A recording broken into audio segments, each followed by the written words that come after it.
toughest strongman in history, right here. It's not a beauty contest. This is strongman. Have to be alive if you can't do that thing. And away we go!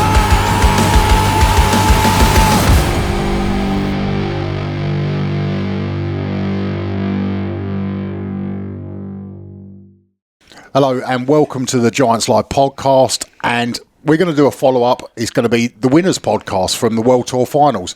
Obviously, as always, Mr. Darren Sadler alongside me, and the winner of World Tour Finals, Mr. Luke Richardson. Hello, everybody. Yeah. Again. I'm back. We can't get away from you. You can't get rid of me. You're like a bad smell. I literally am a bad smell. Exactly. Darren, you owe me a washing machine and a bar of soap. Well, I did say that if you won, you did. I'd buy you a bar of soap and washing machine. And looking at the state of this hoodie that we gave you last week, it's a lovely hoodie. You can't just put new hoodies on. You've got to wash them, you know. Yeah, but I'll just wait until you. I might get a house with this money, and then you can buy me a washing machine for the new house. All right, okay. Yeah, that'll be all right. That's a deal. Yeah, That's a deal. Well, what we decided to do was we'd definitely do a winners podcast as long as whoever won lived within 10 miles of the podcast room. And this is what's happened. Luke, amazing. Yeah. Luke lives in Harrogate, so here we are. Yeah. No, it was a great show. Well done, mate. It was. Thank you. Considering you weren't sure whether you were doing it, and we weren't sure whether you were doing it. Obviously, it turned out great, and it turned out. I think the whole show was better than expected in general. Anyway, I mean, Tom turned up. He was worried about his arm, put in a great, solid performance, which I know he was really happy about. Just being able to have a run out. Andre was brilliant. I thought the log at this show was absolutely unreal.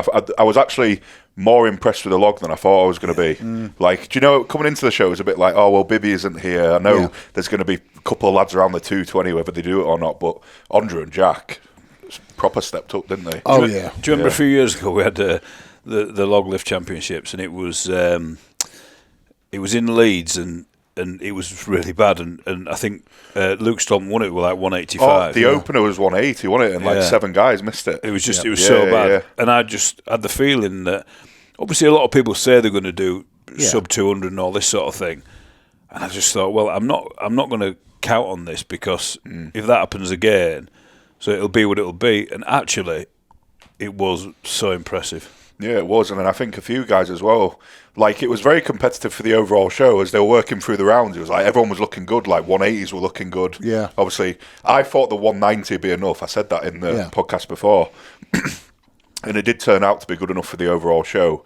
I would have liked to hour really close. I actually looked at you after my first attempt, and I was like, should I try it again? And you went, no, and I thought, I didn't want to hear that. Yeah. So I know you didn't want to hear it, but it was right there. Yeah. And I just think when someone's asking that question, I think about injury, especially with you.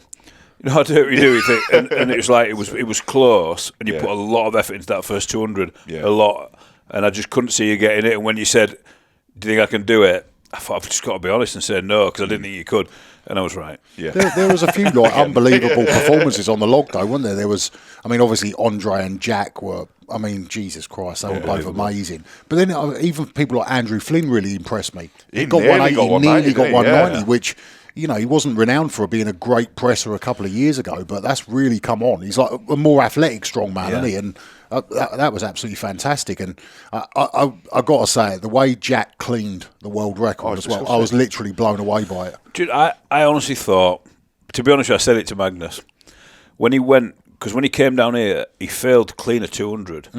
And obviously Loz was coaching him, and obviously I've seen a lot of people fail to clean that log. And you've got to position it a certain way. You've got to lean it forward and get the roll a little bit more. So then he got it, and I thought, if he's failed to clean a 200 a couple of weeks before, he ain't cleaning, 232.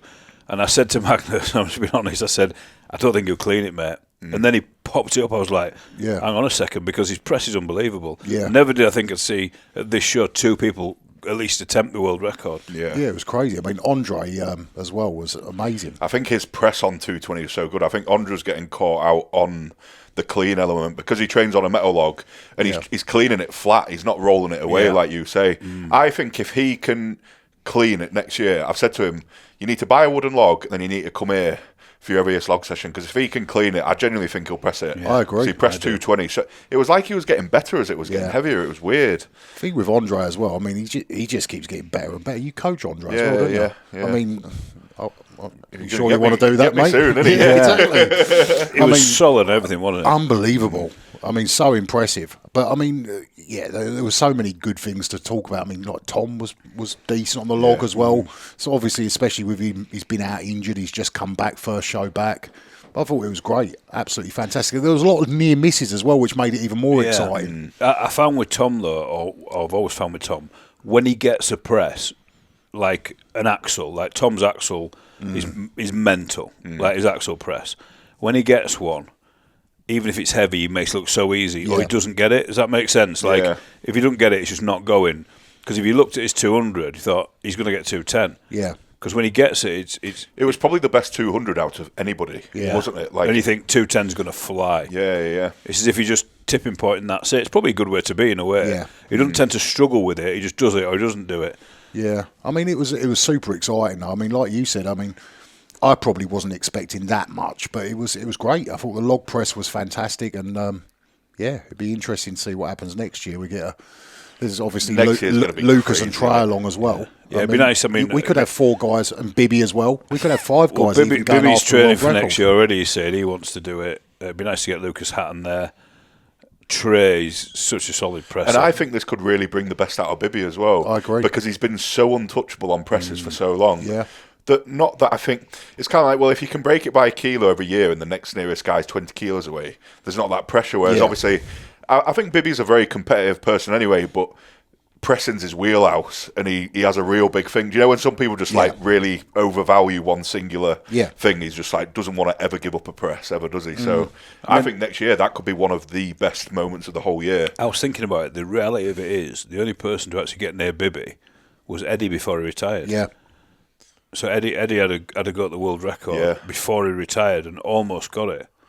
Yeah, that was when was that? 2018. It was one of it. It was Europe. It was one of it. But he'd done his ankle, didn't he? Yeah.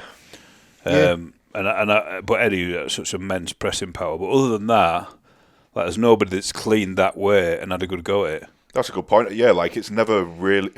I think Luke attempted it in the wuss feats, didn't he? But other than that, it's never been on a log.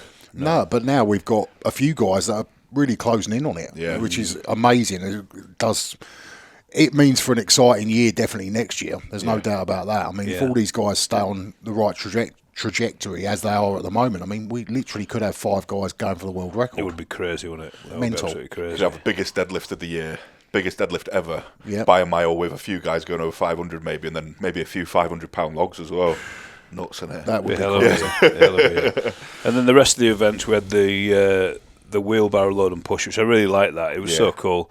And everyone did well at that. There wasn't anybody that really let themselves down on that. It was quite a fast thing. It was the second that was heavy. Yeah. But by the time you got to the wheelbarrow, I think it was just fatigue, was it? Yeah, I think I was actually feeling pretty fresh until like the last 10 metres of carrying the bag. And I was like, oh, this is actually pretty hard, because I thought I was just going to run through it and blitz it. And then the last 10 metres of the wheelbarrow as well, it was actually me just been like, you're going to win, do not fall over, basically, because my legs were really going. But I think this is the thing, like a lot of people were talking about the closeness of times and how that affects the points and things like that. But when you actually put 3 seconds into the real world, like when you put it's not close, because Tom was 3 seconds behind me, but I finished like 6 metres ahead of him.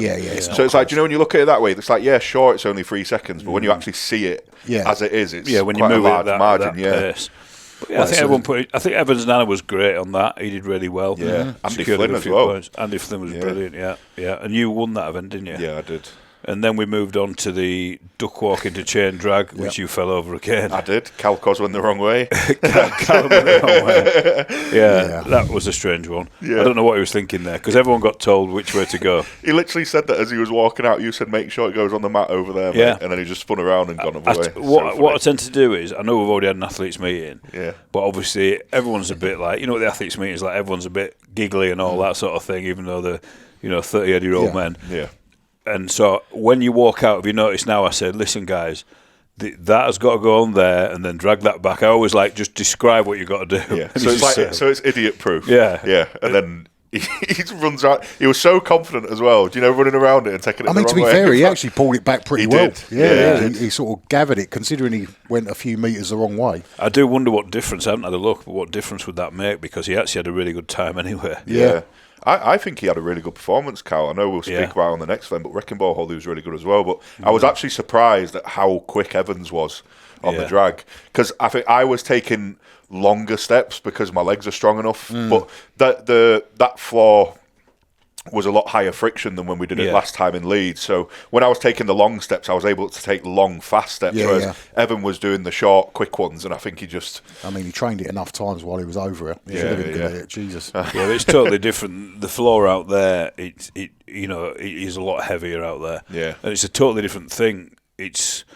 The thing is, the drag feels heavy because you've just done the duck walk first, and it's a lot longer, than it does in here. I was still, blowing as well after the loading medley going out for the duck walk. Do you know where you're, having to start thinking, right, I know you're tired, but you're in a comp and you have to push hard because you try to win. And then for Wrecking Ball Hold, I was I was faded, I was gone. Well, the thing is, I mean, we spoke backstage a little bit about it, and you said, you felt a bit, obviously tired and stuff, but you've been out for months. I know you've trained, but the training never really completely gets you competition sharp, I don't think. No. And then immediately now, I've started adding in, compulsory rest day cardio. Yeah. Because obviously I'd walk my dogs anyway, and I'd start every session with a salt bike, but it's just different gravy, innit, going and doing a 5-event show, especially with the 3 lanes that you like doing now, back-to-back fast. But I like it. Well, I think if you've got 3 lanes, you've got more chance of a race. Yeah. Do you know what I mean? Because even if one person's behind or one person's in front, so if one person sort of blasts off with it, you've got 2 other people battling. So there's always a little battle. I think it's better for you guys because you've got someone next to you either side, or there's someone else to battle with, and then also it's better for the audience. I think ultimately that's what it comes down to. I think this is something that a lot of strongman fans sort of lose sight of sometimes. It's an entertainment sport, and it has to be entertaining. Yes, it's great to sort of do things, everything's loads of rest time for the athletes and all that, but it's bad for the crowd. The crowd were brilliant, by the way. Yeah, but there's a reason why there's 7,000, 8,000 people coming to Giants Lives, because they're fast-paced like that. It's exciting. You could come in as a non-strongman fan and still enjoy it, because it's so fast-paced, like the crowd action-packed. Enjoyed it. They loved it. They would just seem so... loud, didn't they? You know what I mean? Everything Glasgow's always good crowd, though. Yeah. Glasgow and Leeds for me, they're the 2. Everyone just seems to get. Maybe they're just really drunk. I'm not sure. I mean, I did have a couple of people fall into me at one point while I was having a picture. So, Leeds was always a good one, because they'd start walking around the barrier and stuff. We're on the live stream and they're trying to talk to us. Terry, can I have a picture? I'm like, we're on the live stream. But no, they do party hard. So standout performances on the drag, obviously Evans Nana, who absolutely smashed it, which put him in good stead then. Going into the Wrecking Ball Hold. He did great on that as well. He did. I mean, obviously there was that little mishap where he didn't quite lock it out. And, I mean, the point is with that, obviously there's one of people say, why was he allowed to carry on? Well, the time starts when you lock it out. He literally he just went like that. He didn't even lock his legs out. So how can you disqualify someone? All he's done is made it harder for himself. You wouldn't choose to go, I know what, I'll lift it twice. Do you know what I mean? No one's doing that. And then he lifted it about that far off the ground. Yeah. So, it is what it is. I think that's the thing. We have them go at the same time, and there's a timer on the screen because it looks good for the crowd and stuff. It's estimated time. It's an estimated time. And they both got their individual time. So if you did stand up a little bit slower than the other person, I was terrible for it. I used to deliberately start things after the other person. I was usually the person. Yeah, so I could see what they were doing, and then I could just pick up just after them. But ultimately, they've got their own time, so they start when they're locked out. And I was thinking about that. That could be something that we're guilty of. Actually, we should explain that to the crowd more. Yeah. Listen, yes, there's a timer up there, but the referees at the final time, and Evans Nana ended up locking out a few seconds afterwards. That's when his time started, simple as that. But obviously we like them to live together just so it looks like a competition. But as it was, he got, the time he got was the time he was locked out with the weight. So him picking it up and dropping it only would have... And actually, when he actually locked it out, you see how wobbly he was. So he absolutely ruined. I don't know what time he got. I know it was quite good. He did a 117, was it? Yeah, 117, 118. But he held it for like 5 seconds longer than me. I think. But he must have lost 10 seconds with that, because when he actually picked it up, if you look at the video, it was all over the place. Yeah. And he'd already sort of lifted it as well. Yeah. I know it's only 270, but still it's 270 energy rather sapping, not lift. isn't it? Yeah, especially at that point in the show. Who did really well on that? Andrew Flynn and Andre. Yeah, they were like, I think, 0.4 between them. They were so close, like around about a minute 30, wasn't it? 129 or something. It was 131, I think. Was it? Yeah. That's a good time. Good times, Yeah, which 4 events into the show, especially with the 2 loading ones back to back, but then also couple that with just like the changes in rules, that it can't be like absolutely cheater sitting there in a hitch position that. Like that's a very good time anyway. Never mind with obviously the circumstances and some of the stricter rules brought in. I mean, it's a matter of, obviously your legs do bend as you get tired, so we brought the rule and it can't be sat on your legs. We've had it before where it was sat on people's legs. I don't think it's probably not healthy. No, and it doesn't. I don't think it looks as good either. Does it? So no, but I think it worked really well. Everyone understood it. No one cheated it. Yes, you got to have your legs bent a little bit. And yes, you do want it dug into that meat on your legs. Yeah. You do want it dug into your quad muscle and your hands dug in. But at the end of the day, you soon go down with it, don't you? Yeah, I say you just leave it up to the ref, because I thought I shouldn't have done that as like a psychological thing for me. As it started, because I was getting pulled out of position for like 20 seconds, like I was feeling it. And I was looking at Magnus as I was getting pulled out of position. I was like, I shouldn't have been, because I was almost waiting for him to tell me to put it down, because I was like, I'm not going to drop it just because I'm going to wait for him to tell me to drop it. But then because I was looking at him, I was almost saying like, put me out my misery, please. And then he did, and I was like, I probably shouldn't have done that. I should have. You probably felt like that though. Yeah. I was like, please tell me to stop. What did you end up bending your legs in the end? Well, he told me to put it down. Right, so you bent your legs. Well, I don't know. I don't know what were happening. I was just struggling. Tough event, especially like 4 into the show as well. I could hardly climb up the ladder before. I were wrecked. I was so done. So I didn't really take much notice of Tom's time there, but I'm assuming Tom lost some points on that. He got like a 47, I think. Did he? Right, 10th, okay. Yeah. Okay, because Tom sort of did pretty good on everything else. Yeah. He was solid in everything else. Obviously, the log stood him in good stead. And, moving on, his stones were pretty quick. Weren't they? I knew Tom was going to win stones anyway. His stones were unreal. I've competed against a lot of greats like Brian and Four and all these guys. I mean, obviously Four's still good, but some like absolutely amazing stone lifters, Harold Haugen, Travis Ortmeyer. You think of all these names. I know some people would disagree with me. Tom is by far and away better than everyone else, in my opinion. Certainly the most consistently good. It's just always amazing. It's like so good. They literally. I always think this when you watch him do the stones. It's like the stones have been made 20 kilos lighter for him. It's just so effortless. Do you know what I like about how Tom was on Saturday night? I went to see him backstage after. I said, "Oh, thanks for coming, mate. Well done," sort of thing. And he was like, "I'm really happy." He goes, "I just wanted to put my body under that stress to make sure I was okay, so I know I'm all right now. As if, right, I've done that, now I can go and really push it." Because his stones, like, was it a bicep or tricep problem that he had? Bicep, yeah. Well, I hazard a guess to say his bicep's all right, because he absolutely minced those stones. And I think he just wanted to tick a box to say, yeah, I'm all right. So I do think, although he didn't podium, I think Tom's got a lot out of doing that. Yeah, it was a big mental victory, I believe. Obviously, they've got Road coming up, haven't they? And I think he needed a run out before, because it takes. I've been injured enough where I don't. It doesn't make me feel any sort of way. Whereas that is really, apart from his like back and sciatica that he's had, that I believe that's probably the first time he's like torn a muscle. I think Sinead said it was his first injury. Yeah, so obviously he dealt with it well. Like he's gone and done the show. It's got to be a mental thing. If you've never been injured before, it's like, oh, actually, I can get injured. Do you know what I mean? So he's just got, and that's part of being a longer in the tooth strongman, isn't it? We're all going to get injured, but it's just nice to see that he's in a position where now he can push a bit harder and come into 2026 season. And he's telling us he's doing Britain's, which is great. I mean, Britain's is going to be a hell of a lineup. I cannot wait. We've got so much talent in Britain. Well, we're going to actually give the lineup out within the next week. Yeah. And I'm looking forward to it, because even we've looked at it and we've gone, "What? This is mental."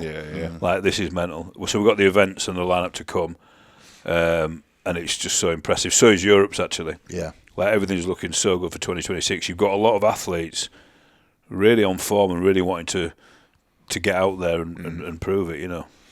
Yeah, I mean, and obviously we had like Andrew Flynn with a little mistake on the stone, still pulled it back well. I was really impressed with Threw it how off the end. Yeah, he threw the first stone off, but then I was really impressed with how like composed he was. Yeah. He just was like, right, okay, and just carried on and still did pretty well on them. He's a very good competitor, Andy. Yeah. He performs really well. Like whatever you see him do in the gym, you can reliably assume that he's going to do much better in comp. And he's one of those guys like he's not winning stuff, right? He's not, he's not a hooper. He's like, right, he's going to win that. He's going to win that. Or even yourself, there was events like, right, well, Luke will probably win this, maybe. You know what I mean? I wasn't surprised that you won the loading medley. And with Andy Flynn, he just does pretty good all the time. Yeah. And then at the end of it, it's like, oh, he's on podium. But that's it. It's like, it's not flashy, but he gets the job done. Yeah. No, he's consistently top 5, let's say. Yeah. Which usually gets you top 3 if you're consistently top 5, you know. I'm really excited to see how Andy does next year because he's been on a real upward curve, hasn't he? Towards the end of this year especially. And I don't see any reason why he can't keep this momentum rolling into next year, at which point, you know, he's consistent enough to be a threat at any show. I agree. That's why Britons will be interesting, because it's not just like there's obvious names like yourself, Tom, Luke, Adam Bishop that have won it before, but then you've got these other people coming in like Paddy, Andy Flynn, Ben Glasscock. You know, there's a lot of these people. Big Gav, you know what I mean? He did himself proud. To be fair, he's had 2 decent runs out. Yeah, he's not winning events, but he's actually like. Big Gav's load and push was actually solid, and it's not a good event for Gav. Let's be honest. You can definitely see improvements in his conditioning. Definitely, 100%. He looks fitter than he's looked. Yeah. But he's still got the power though. Yeah. So like his log's still. I mean, he's almost got a 190 log. He's got a 187 log, and his deadlift's still up there. Yeah, he's getting faster. So you know, Gav could be someone who challenges. Yeah, it's like if he rounds out, he's strong, he can move, and he can press, and he can deadlift, and it's like, and then his stones were fantastic as well this weekend. They always are. So his stones are always good, aren't they? I just think Gav, you know, has got his head around. Listen, it's just a number on that scale. I don't need to be 180 kilos or 190, whatever he's been. Doesn't matter, does it? Yeah, if I can be fit and I can move, and I'm powerful, it doesn't matter if he's 160, you know. Yeah. Well, the other thing as well with the show, sort of while we're still on the stones a little bit, Andre Foytu has never finished the stones. Yeah, and then absolutely smashed them. Yeah. Well, that's the thing. Like, Andre's training for the last 18 months has been indicative of someone who would absolutely destroy that stone run. But I think it's just been a bigger lad, heavier at the end of a 5 comp show that always moves fast. It's just a different thing altogether, isn't it? Like the amount of people who can do that in the gym and then assume, oh well, because I did that in the gym, I'd be able to do it under them same set of circumstances. When you get to the stones at Giants Live, you are like done, cooked. You're done. Yeah. So I mean, not that you want to be jumping to conclusions, but the position that he was in coming into the stones, there's a part of you going, yeah, well, he's going to probably, you know, lose traction now because he never loads all the stones, and everybody else will just about. So it's like, even if he's coming in second, it's like he's going to get knocked off the podium here. So him putting that, it must be a mental thing. Now he can say, actually, I'll load all these stones. It was a heavy set. So even at Europe's, if he can get up there and come in on podium, he could actually almost improve his place. Whereas every other year, he's got to stones and then gone backwards by 2 or 3 places. I did think the stone standard at this comp was very good as well. You see, like, James Jeffers going out, he had a really good run as well. Didn't he? Maxime finished him pretty handy. Like, I think it was Ryan had the fastest 4, and he was down in, like, 7th or 8th place, I believe. So, yeah. Cool. Yeah. I mean, Foytu's definitely a superstar in the making. I think so, yeah. He's 23 years old. I mean, to be that good at 23. Imagine what it'd be like if you got a decent coach. Yeah, I mean, Jesus. What? You can't just be nice to me. Just be nice to me. Do you know something? We've been too nice to you in this interview. It's not right. Yeah. I mean, I'm going to be nice one more time, mate. I mean, you looked absolutely rocket fueled at the weekend. You looked so, like, on it. And I said, walking away from it, I was like, there is not a strong man on the planet that would have had an easy time competing against you at that weekend. No. You were just like... I just think under the circumstances as well, it was just like 4.5 months after an op to do what I did was like, it was pretty special, to be fair. But I think this is the thing, like, you don't realise it, but this is what I hope I can kind of instill in people, because it becomes the narrative too quickly. Young guy gets injured, you start hearing, and this isn't a knock on Kevin Nee or, you know, anything like that. We're like, oh, the Kevin Nee, like, he's doing his blah, blah, blah. Despite the fact that Kevin Nee, we all still know who he is because he was so good. And like, I took a lot of confidence from the fact that 20 years prior to me doing that, you did it. Yeah. And it'd be nice that maybe in another 10 or 20 years, there's another young lad who just has a bit of a run of bad luck, who knows he can actually make something of it. Yeah. And instead of thinking, I won't bother, he thinks, well, he did it, so I will. Yeah. I mean, it don't get talked about that much. I know we've talked about it on here, but Big Z took both his patellas off in 2001 Worlds. Yeah. Before he was Big Z, if that makes sense. You know, before he won all those things. And he was, he told me himself he was wheelchair bound, he couldn't walk. Mm-hmm. Both patellas off, it was on the Conan's wheel. And it's like, imagine if he'd have gone, fuck that, I ain't doing that anymore. Crazy. Which, let's be honest, a lot of people would. I think I would. I go, well, that's it. And I'm sure his doctors didn't say, oh yeah, mate, you want to get back to strongman. No. Like, perfect for you when you've had your patellas off. So it just shows that's a big, big injury. Probably bigger than any that you've had. Yeah. And he went on to be the greatest ever. Yeah. So I mean, to me, I think what you've got to do is, and I don't want to sort of like, I don't want to tempt injury, but you've got to go, do you know something? If I get injured, I get injured. I know I can get back. Yeah. Do you know what I mean? Like, you know that now. Yeah. And actually, at World's Strongest Man, when you got injured, there was not a thought in your mind that you'd be winning Glasgow. Not one, no. You know, that's you. That's you. You even said to me, "That's me done this year. Might be back for Britain's next year." That was what he said. And it's like, well, actually, this year, look what you've done. Yeah, and I think this is the thing as well. Like, especially looking towards next year, because the hard thing about being injured, of course, is like you don't get to fulfil the potential that you quite obviously see. And I think looking towards next year now, I'm like, I've just won Glasgow off one session, basically an 8-week rehab and a 4-week block of training, and then a 1 event session. What can I do with 3.5, 4 months? Do you think though you need to hold back a bit? No, I do think I need to hold back, and I think I've been doing a good job of keeping that going. And I think doing that intelligently. However, I'm just like, if I can train for 4 months now, not off a surgery, not off a reload, like, I think I can put Britain's out of doubt. I really do. And Europe's. And Europe's. And Worlds. And Worlds. Maybe not Worlds. Mate, I said it to you the other day when we were talking. I was like, mate, you got a couple of titles you need to add to the list next year, and I think you could. In the shape that you got in for Europe's, and I think you were in better shape for Birmingham. I think you were. What did you think? I think for Glasgow. For Glasgow. Sorry. Yeah. I was stronger in Glasgow than I was at Europe. Yeah, you seemed that way, and certainly more confident. I think I cannot put you off podium at World's Strongest Man if you're in that sort of shape. Yeah, I think you'd be on it. Tough. And that's putting Tom and Mitch and all those guys in there. But you know, if you don't get injured, that's what it is. That's the reality. You know, I know it's a bit of a shitty thing to say, but it's like if you I think you said it yourself. If you don't get injured, you're a force to be reckoned with. But it's just how are you going to navigate round not getting injured, which is probably a bit more R&R and just pulling back a little bit. Yeah. Well, that's the thing. I try and put more effort into actual recovery now. If I feel this urge to do more, I do more outside the gym. Yeah. So it kind of quenches that first, but it doesn't do it in a way that's like destructive. Yeah. But does it not prove if you did such a short training phase and did so well, and you felt better than when you did the big training phase? Should you be thinking, well, you know, maybe less is more for you? Maybe it is. Yeah, show up strong and do a few events before, and then maybe the Dorian Yates bodybuilding theory and Mike Mensa. Maybe you need a strongman version of that. That's actually what I've adopted. Yeah. Now, like, really, it's been more like hit style, go in, one big go, leave it until I feel ready to do it again. And then if you strongman version of that. Yeah. Makes sense, definitely. Well, maybe it's taking you all this time to learn something. I'm so smart. And Andre will benefit from it as well. Yeah, he will. Yeah. Right, we wrap it up? Yeah, cool. Yeah, perfect. So thanks for tuning in. Sorry for having to put up with Luke Richardson again, but we couldn't get anyone else. So catch you on the next one. See you later.